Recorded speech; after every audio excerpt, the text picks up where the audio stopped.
What's going on, everybody? So for today's highlights that we're going to talk about, first off, I partner with Ambest. They have independent owner operator truck stops, and I like that. And so I love supporting mom and pops. I'll be at a Friendly Gus at Ambest location in Dublin, Georgia. So basically on the I-16 on the way to Atlanta. If you got time, May 29th on Thursday in the morning, I will be there. Just hanging out, interview some drivers and just get the good word out there. But, partnered up with Ambest on this and Friendly Gus to show love to you guys. A second thing, got to definitely talk about, these shippers. They're still not allowing truck drivers to use bathrooms, man. And I think that's just wrong, And next, a big one is talking about this truck driver who had to stop and then take a detour, and then his truck flipped.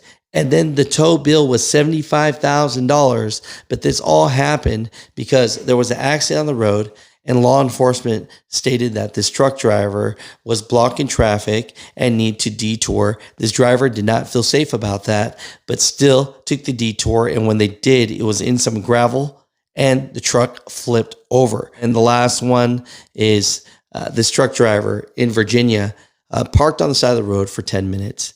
And then what happens? A Subaru goes barreling down at 70 miles per hour and basically crashes into the trailer, and the person passed away. Now the truck driver is getting hit with improper stopping. What's going on, Mutha Truckers? Welcome to Trucker News. Email us at muthatruckernews@gmail.com. The first one that it really shocked me, and this is a PSA from a trucking owner. Basically saying that drivers really need to stay firm with law enforcement. My driver asked police to wait and was told he has to go. He's holding up traffic. Who in the right mind sends 80,000 pounds on a gravel street? Right. And so basically the situation was, it happened out in Hannibal, Missouri. There was an accident on the road, and they were detouring people off the street.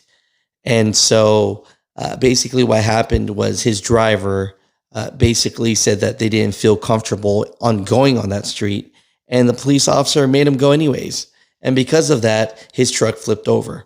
It says here, dead serious, brand new 2025 Western Star Thermo King, full load of ice cream, all gone. Definitely want to go to court, but I'm a guy with 18 trucks in total.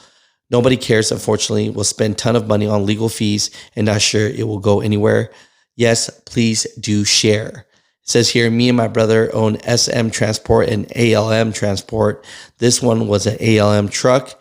Yes, insurance will cover a truck, a trailer, and load, minus this $5,000 deductible and driver downtime. Yes, $75K tow bill plus damages. Truck is $200K if total, trailer is $40K, cargo $100 to $130K. So basically, he just wants people to know, man, no sense in flipping a truck or risking your life if you feel uncomfortable. And for the law enforcement to say that this truck driver was holding up traffic and made him go down this road, it was just, just hold your ground. Because if you feel that something's unsafe, just don't do it. And, that's what Alex and his brother wanted people to know. So I appreciate you guys for that. I appreciate you for sharing this news information. Totally sad. And the last part to that is make sure you have the right insurance. Always want to make sure you have that right insurance, because if you don't have enough and you're just barely sliding by and something like this happens, it could get real bad. Another thing in mind that I want to share here is my buddy Brian. He texts me here and says, your voice is louder than mine. I thought the law required shippers, receivers provide us with bathrooms. Guess I was wrong. I was told there's a bill stalled in Congress to address this. And so basically he shows a picture at a shipper, even gives out the address, right here so that you guys can see. It says no public restrooms. Restrooms are for Genpack LLC employees only. Sorry for inconvenience, right? And so he said something that made a lot of sense here. It says, drivers are the backbone of this industry, and we trust them with our freight, our timelines, and our reputation. We should trust them enough to use the restroom. This should not require law, but it clearly does. I see this here, HR 3869, Trucker Bathroom Access Act, right? So just putting down some links. Follow my guy Brian at Anchor Reliable Transport for more information on this. He himself is fighting the good fight. So this right here was something very interesting, right? This happened just right on Saturday, and says here, driver dead after their vehicle crashed into a tractor trailer in Caroline County, Virginia. A driver is dead after their vehicle crashed into a tractor trailer on Interstate 95 southbound in Caroline County. At about 9:15 a.m. on Saturday, May 24th, state troopers with Virginia State Police arrived at the scene of a crash on I-95 southbound at mile marker 108, around 2 miles south of the Ladysmith exit. State police learned that a tractor trailer with biohazard medical waste was stopped on the right shoulder of the road for about 10 minutes when a black Subaru Outback hit it from behind at 70 miles per hour.